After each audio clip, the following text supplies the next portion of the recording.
묻지 아니하고 라는 오늘 본문 말씀에 그 단어를 그대로 제목으로 해서 여러분께 하나님의 말씀을 나누고자 합니다. 오늘 주시는 이 본문은 누군가에게는 또 분명하게 행동을 요구할 수도 있고, 또 누군가에게는 또 분명히 감동이 될 수 있고, 누군가에게는 또 뭔가 하나님 주시는 또 찌르시는 게 있을 수도 있는 성령의 다양한 역사가 오늘 각자의 심령 가운데 있음을 믿음으로 여러분 말씀을 받으시기 바랍니다. 네, 오늘 주시는 본문은 여호수아서 가운데 한 구절입니다.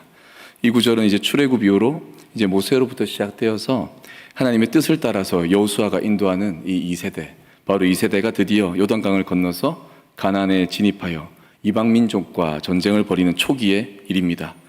율법을 전하고 가르치던 이 모세의 이스라엘과 달리 여호수아는 원래부터 전쟁에 능한 바로 그런 지도자로 준비되었습니다.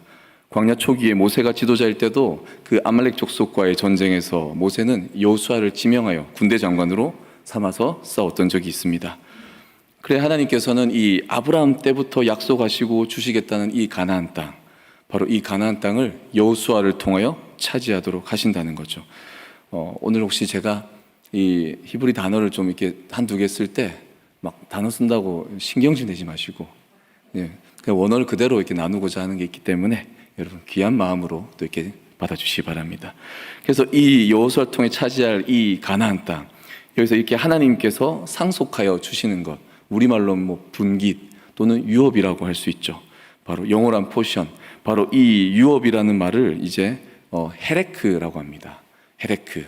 자, 이 헤레크란 단어는 이제 레위기 6장 17절에서 하나님께서 이 레위인들에게 주시는 것, 그것을 또 헤레크라고 했고요. 시편 119편 57절에서 다윗이 하나님을 나의 기업이다 라고 말할 때 바로 이 단어를 사용하였습니다. 그래서 이 헤레크는 다윗 그리고 이 레위인에게 주어진 바로 그 유업, 그 유업으로 바로 하나님께서 이제 주신 단어라는 것이죠. 저는 이 단어를 오늘 여러분에게 먼저 전하고 싶고요. 그래서 이런 여호수아가 바로 이 헤레크, 즉 유업으로 준 이 가나안 땅, 이 가나안 땅을 이제 요단강을 건너서 드디어 정복을 시작할 때 그 첫 번째로 주어진 큰 성이 무엇입니까? 우리 여리고성이죠. 이 여리고성을 만나게 됩니다. 유업의 시작, 바로 여리고성. 물론 여호수아는 이 하나님의 뜻 안에서 두려워하지 않고 하나님께 순종함으로 온전한 승리를 이제 이끌어냅니다. 여기서 온전한 승리라는 것은 온 열방이 하나님의 이름을 알고 알려지며 두려워하게 되는 바로 그 승리를 말한다는 것이죠. 이 승리를 통해서 하나님께서 우리에게 약속하신 이 헤레크 유업을 얻기 위해서 하나님께서 우리에게 요구하시는 중요한 또 방법이 하나 있습니다. 하나님이 요구하시는 방법, 그것은 바로 이것도 하나 더 써보겠습니다. 헤렘이라고 합니다. 한번 따라해 보실까요? 헤렘. 네, 아주 중요한 단어입니다. 이 헤렘은 하나님께서 이 여리고의 모든 생명과 재산을 다 완전히 진멸시키라. 바로 이 진멸시키라, 이 진멸의 뜻으로 이 명하셨을 때 말씀하신 단어입니다. 그래서 이걸 풀어보면 완전히 바쳐진 것, 그리고 죽음, 이 두 가지를 가리킨 단어가 바로 이 헤렘이라는 거죠. 이 헤렘은 여러분 축복과 저주 두 가지의 뜻을 품고 있습니다. 그래서 살펴보시면 하나님께 완전히 바쳐지고 온전한 충성으로 바쳐진, 그래서 반드시 거룩함 가운데 들여진 바로 이런 것, 이런 거룩함 가운데 완전히 죽은 것, 이게 무엇이냐? 축복의 헤렘이라는 거죠. 반면에 이제 사람이든 가축이든 물질이든 거룩히 구별되어서 바쳐져 있음에도 불구하고 하나님 앞에서 온전히 죽지 않거나 완전히 죽이지 않았거나 또는 그러한 것들을 탐하여 취할 경우 이것은 반대로 저주의 헤렘이 된다는 것이죠. 이 헤렘이 두 가지가 있다는 것입니다. 그런 의미에서 요단강을 건너서 이 가나안과 치러진 첫 번째 전쟁이자 큰 전쟁으로서 이 여리고의 승리는 의미가 큽니다. 여리고의 승리는 하나님께서 약속하신 바로 가나안 땅에서의 이스라엘의 첫 열매 그리고 첫 수확이기 때문입니다. 하나님께서 앞으로 치러질 모든 그 전쟁 가운데 모든 이 가나안 땅에 대한 언약의 성취로서 헤렘으로 하나님께 온전히 바쳐진 죽음이 되도록 하나님이 바로 이 진멸하다 헤렘을 명하셨다는 것이죠. 그러므로 하나님께서 주시는 이 유업, 헤레크라는 이 유업을 얻기 위해서 이 헤렘은 필수적인 조건이었던 것입니다.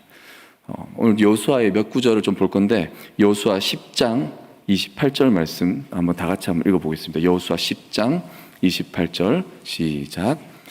그날에 여호수아가 막게다를 취하고 칼날로 그 성읍과 왕을 쳐서 그 성읍과 그 중에 있는 모든 사람을 진멸하여 바치고 한 사람도 남기지 아니하였으니 막게다 왕에게 행한 것이 여리고 왕에게 행한 것과 같았더라. 아멘. 바로 이게 바로 헤렘을 행한 것입니다. 여리고에서 한 것처럼 이제 이 이스라엘은 이 가나안 땅을 차지하면서 하나님의 헤렘을 이제 행하고 있는 것이죠. 여호수아의 이스라엘은 온전한 헤렘을 지켜서, 즉 한 사람도 남기지 아니하고 모든 사람을 진멸하여 바쳐서 바로 축복의 헤렘을 이룹니다. 그래 하나님 주시는 가나안 땅을 유업으로 받습니다. 그런데 여러분, 반면에 여호수아 후반부와 이 사사기의 초반에 보면 이런 구절들이 있습니다. 이건 제가 잠깐 읽어볼 테니까 들으시면 됩니다. 사사기 1장 21절에 이런 말씀이 있습니다. 베냐민 자손은 예루살렘에 거주하는 여부스 족속을 쫓아내지 못하였으므로 여부스 족속이 베냐민 자손과 함께 오늘까지 예루살렘에 거주하니라. 또 뒤에 보시면 1장 후반부에 에브라임이 게셀에 거주하는 가나안 족속을 쫓아내지 못하매 스불론은 기드론 주민과 나할롤 주민을 쫓아내지 못하였으므로, 계속 이어집니다. 32, 33절 납달리, 아셀, 아모리 족속, 단 계속 이어집니다. 즉 각 민족, 각 족속들이 그 가나안 족속들을 쫓아내지 못하는 내용들이 사사기 1장의 그 시작 부분에 나열이 되고 있다는 것이죠. 이 각 족속들이 가나안 족속 일부를 종으로 삼습니다. 이로 인해서 앞에 말씀드린 축복의 헤렘과 달리 온전히 헤렘을 지키지 못하여 바로 저주의 헤렘을 받게 됩니다. 저주의 헤렘의 결과가 무엇입니까? 바로 이 가나안 땅을 유업으로 받지 못한다는 것이죠. 그래서 이스라엘은 블레셋 족속에게 침략을 당하고 땅을 빼앗기고 주변 국가의 핍박을 받는 바로 그런 신세가 되는 것입니다. 여호수아 23장 12절에 이 후반부에 이런 말씀이 있습니다. 너희가 만일 돌아서서 너희 중에 남아있는 이 민족을 가까이하여 더불어 혼인하여 서로 왕래하면 확실히 알라. 너희 하나님 여호와께서 이 민족들을 너희 목전에서 다시는 쫓아내지 아니하시리니 그들이 너희에게 올무가 되며 덫이 되며 옆구리에 채찍이 되며 눈에 가시가 되어서 마침내 하나님의 주신 그 아름다운 땅에서 바로 이스라엘이 멸하리라 라고 말씀하고 계시다는 거죠. 이 원리는 여러분, 신약을 살고 있는 바로 하나님의 백성 누굽니까? 바로 우리 그리스도인들에게도 동일하게 적용이 됩니다. 자, 오늘 이 말씀 또 신약이기 때문에 제가 읽어보겠습니다. 요한복음 14장 2절에서 3절 말씀입니다. 내 아버지 집에 거할 곳이 많도다. 그렇지 않으면 너희에게 일렀으리라. 내가 너희를 위하여 거처를 예비하러 가노니 가서 너희를 위하여 거처를 예비하면 내가 다시 와서 너희를 내게로 영접하여 나 있는 곳에 너희도 있게 하리라. 누가 한 말씀일까요? 예수님이 하신 말씀이죠. 예수님께서 우리에게도 바로 영적인 이 헤레크 유업을 주셨다는 거죠. 영적 가나안 땅. 우리에게 약속하신 이 하나님께서 예수님을 보내주셔서 온전한 헤렘을 바로 예수님께서 이루심으로 우리가 영원한 생명을 얻게 되었다는 것입니다.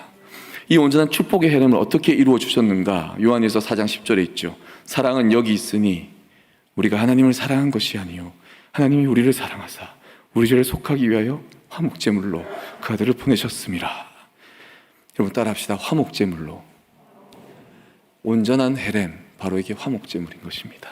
바로 예수 그리스도께서 어린 양이 되셔서 십자가에 온전히 바쳐진 화목제물이 되심으로 이 축복의 헤렘을 바로 우리에게 성취하신 것입니다. 여러분, 그래서 우리는 삶에서 영생을 드러내는 삶을 살아야 합니다. 그런데 여러분, 우리는 여전히 실패투성이의 삶을 살고 있습니다. 여전히 죄를 짓기도 하고 여전히 하나님 나라를 이루지 못하기도 하고. 왜 그럴까요? 왜 우리는 여전히 죄를 짓고 이렇게 살아가고 있을까요? 일단 이 원인을 오늘 여호수아와 이스라엘이 이 온전한 헤렘을 처음 이루었던 이 여리고의 이 위치에서 우리는 찾아볼 수 있습니다. 자, 여호수아 6장 18절 말씀 우리 다 같이 한번 읽어보겠습니다. 여호수아 6장 18절 말씀 다 같이 시작. 온전히 바치고 그 바친 것 중에서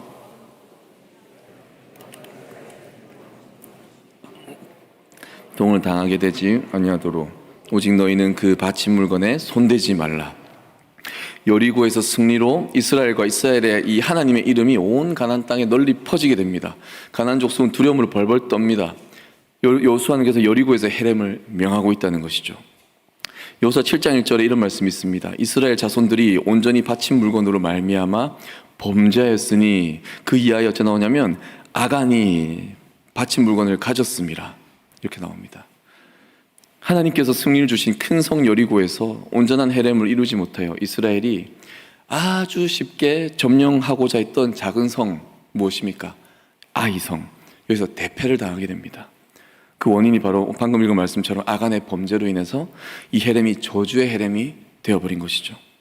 자, 여호수아 7장 24절부터 26절까지의 말씀 우리 한번 읽어보겠습니다. 여기 보면 이제 이스라엘이 돌이키는 이 저주의 헤렘을 축복의 헤렘으로 바꾸는 구절이 나옵니다. 24절부터 26절까지 다 같이 읽겠습니다. 시작. 여호수아가 이스라엘 모든 사람과 더불어 세라의 아들 아간을 잡고 그 은과 그 외투와 그 금덩이와 그의 아들들과 그의 딸들과 그의 소들과 그의 나귀들과 그의 양들과 그의 장막과 그에게 속한 모든 것을 이끌고 아골 골짜기로 가서 여호수아가 이르되 내가 어찌하여 우리를 괴롭게 하였느냐 여호와께서 오늘 너를 괴롭게 하시리라 하니 온 이스라엘이 그를 돌로 치고 물건들도 돌로 치고 불사르고 그 위에 돌무더기를 크게 쌓았더니 오늘까지 있더라. 여호와께서 그의 맹렬한 진노를 그치시니 그러므로 그곳 이름을 오늘까지 아골 골짜기라 부르더라. 아멘. 여러분, 아간이 범죄하였기 때문에 아간만 돌로 쳐서 죽이는 게 아니라 아간의 그 죄가 속한 마치 우리의 죄가 튀어 있는 모든 것들을 완전하게, 헤렘은 무엇이냐면 여러분 완전하게 불태워서 완전하게 없애는 것이 헤렘이기 때문에 오늘 그 죄가 튀어가 있는 모든 부분들이 이 아간의 가족과 물건들과 이 소유와 모든 것들을 다 돌로 치고 불태워서 완전히 없앱니다.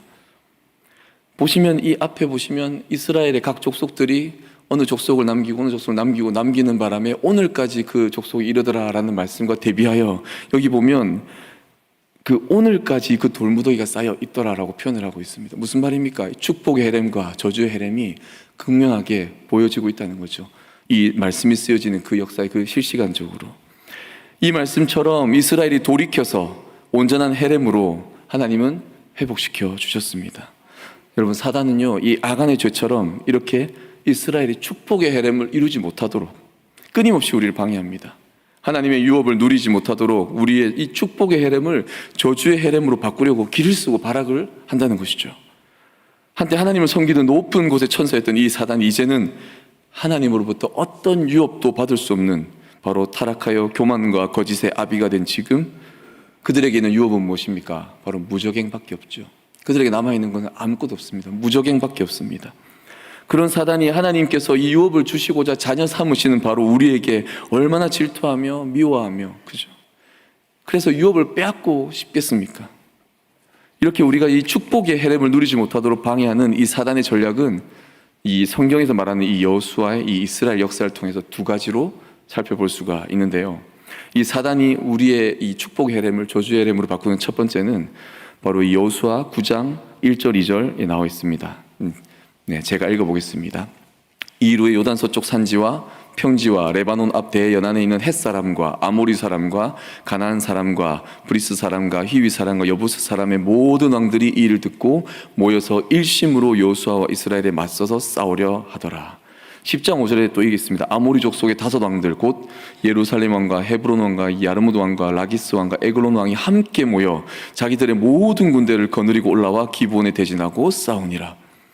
즉 첫 번째는 무엇이냐면 이 하나님께서 주시는 유업을 얻고자 하는 백성에게 사단은 힘을 합쳐서 총공세로 보여지듯이 두려움을 느끼게 만든다는 것이죠. 이게 거짓된 두려움을 심어준다는 것입니다. 이게 바로 첫 번째입니다. 근데 또 두 번째가 있습니다. 두 번째는 바로 하나님께서 주시는 유업을 얻고자 하는 백성에게 사단이 위장 공세를 펼칩니다. 첫 번째는 이 말씀이고요. 자, 두 번째 말씀이 이제 오늘 본문이 있는 9장 말씀입니다. 다 같이 한번 읽어보겠습니다. 여호수아 9장 4절부터 6절까지 말씀 다 같이 읽겠습니다. 시작. 꾀를 내어 사신의 모양을 꾸미되 헤어진 전대와 헤어지고 찢어져서 기운 가죽 포도주 부대를 나귀에 싣고 그 발에는 낡아서 기운 신을 신고 낡은 옷을 입고 다 마르고 곰팡이가 난 떡을 준비하고 그들이 길간 진영으로 가서 여호수아에게 이르러 그와 이스라엘 사람들에게 이르되 우리는 먼 나라에서 왔나이다. 이제 우리와 조약을 맺읍시다 하니. 아멘. 여러분, 위장은요 우리가 보기에는 아무 문제가 없는 완벽한 상태이고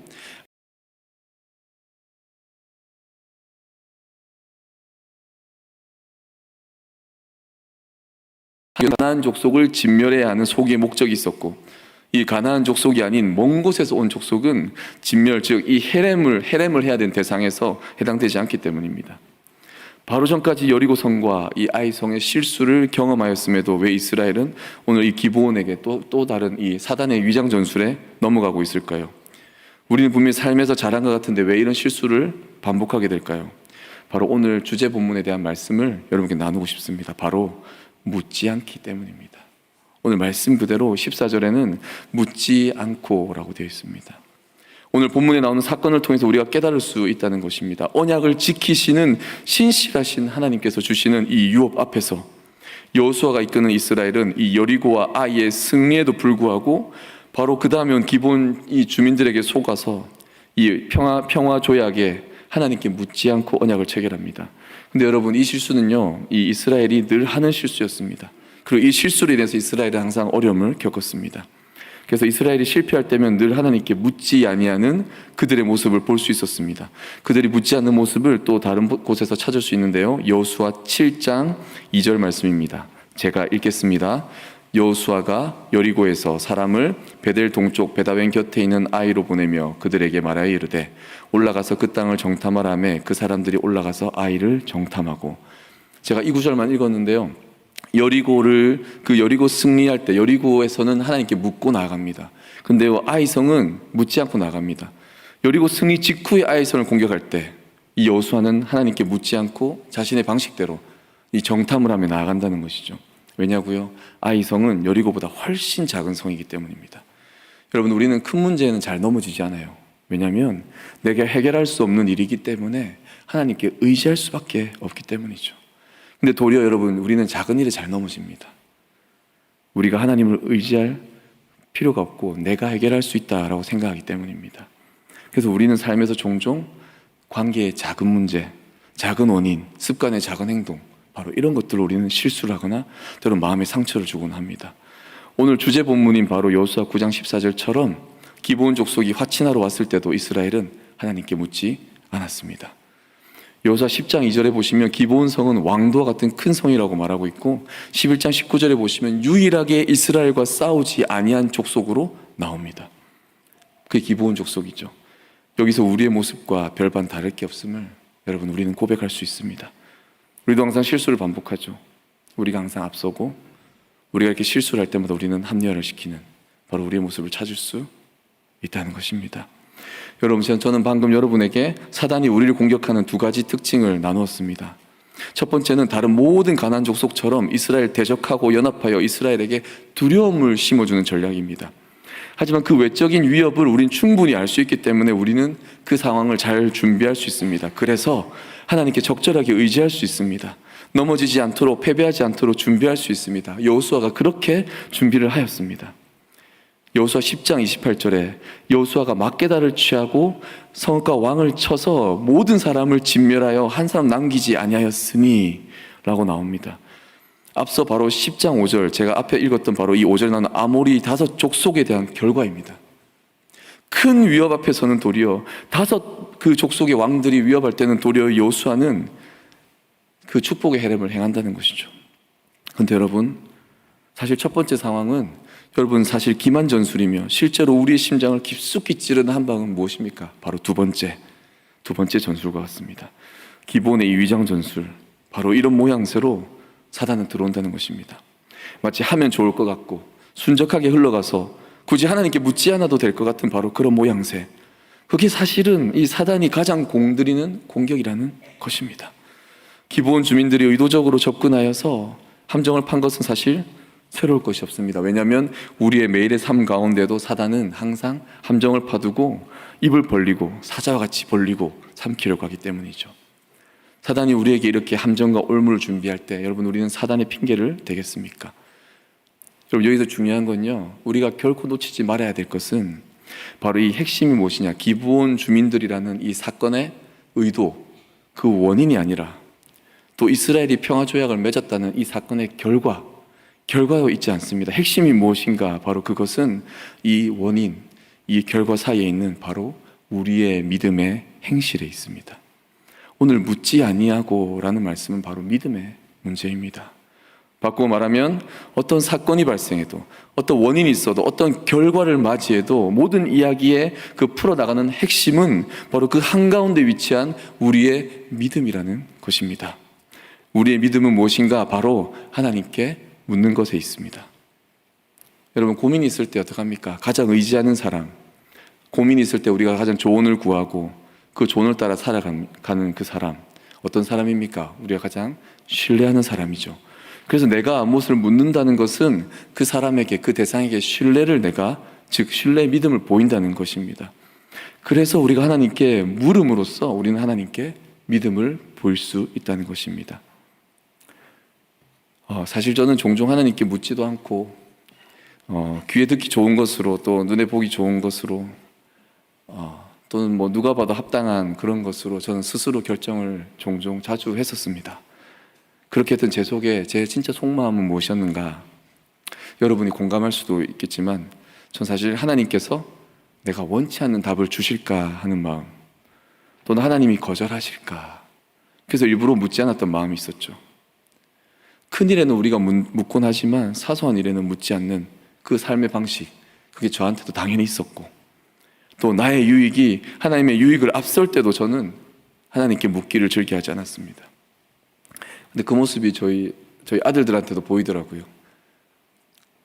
첫째 아들이 하지 마라 이렇게 얘기하니까 난 너무 이게 하고 싶은 거예요. 그러니까 어떻게 하냐면 엄마한테 안 물어보고 저 구석에 가가지고 싹 숨어서 행동을 해요. 하지 마라는 걸 하고 싶으니까 엄마한테 이거 해도 돼? 이렇게 물어보지 않고 몰래 하는 거예요.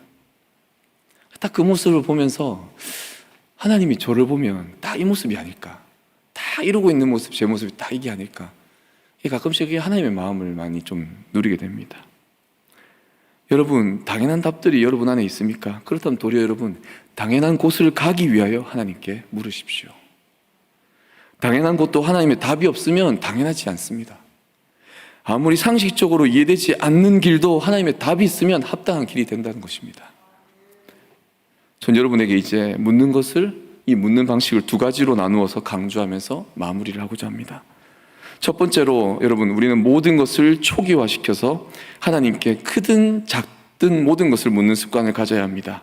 그리고 그동안 기도해왔던 이 영적 분별함으로 우리는 하나님의 응답을 얻기를 우리는 기도해야 한다는 것입니다.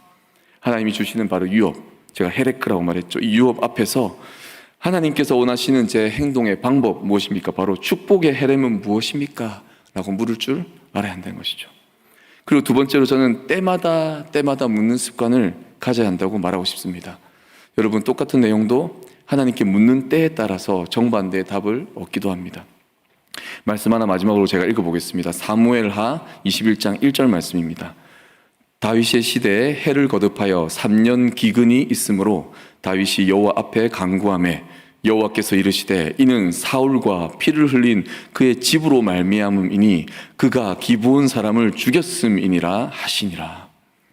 이게 무슨 사건이냐면요, 이 사울이 말 그대로 이스라엘과 유다를 향한 열정이 가득해서 그가 이 기브온 족속들을 죽였던 사건이 있었습니다. 그래서 하나님께 묻지 아니하고 죽임으로 인해서, 그 사울의 때 죽임으로 인해서 나중에 다윗의 때 3년 기근이 발생한다는 것이죠. 여러분, 이 사건은 만약에 가나안 정복기에 만약에 있었다면 아주 온전한 헤렘에 합당한 행동이 되겠죠. 그런데요, 사울의 때에는 그러지 않다는 것입니다. 하나님은 속은 약속일지라도 신실하게 지키기 원하셔서 이 하나님의 뜻을 묻지 않고 행동했던 이 사울로 인해서 바로 다윗 왕 시대 때 이스라엘의 3년 기근이 찾아옵니다. 여러분, 감사한 것은 무엇인가? 다윗이 사울과 달리 하나님께 엎드려 물었다는 것입니다. 그의 물음으로 인하여 하나님께서 그 원인을 알려주시고 다윗은 바로 이 기브온 주민의 원한을 갚아주어 결국 하나님께서 이스라엘의 기근을 물려주셨습니다. 여러분, 하나님은 선하십니다.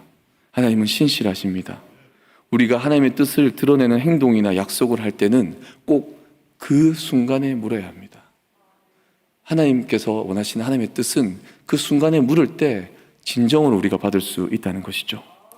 여러분, 우리는 영적인 이스라엘로서 우리의 삶을 견제해야 합니다. 우리는 영적인 가나안 땅이 유업으로, 바로 이 헤레크로 예비되었지만 우리는 삶에서 여전히 이 영적인 가나안 땅을 들어가듯이 살아야 한다는 것입니다.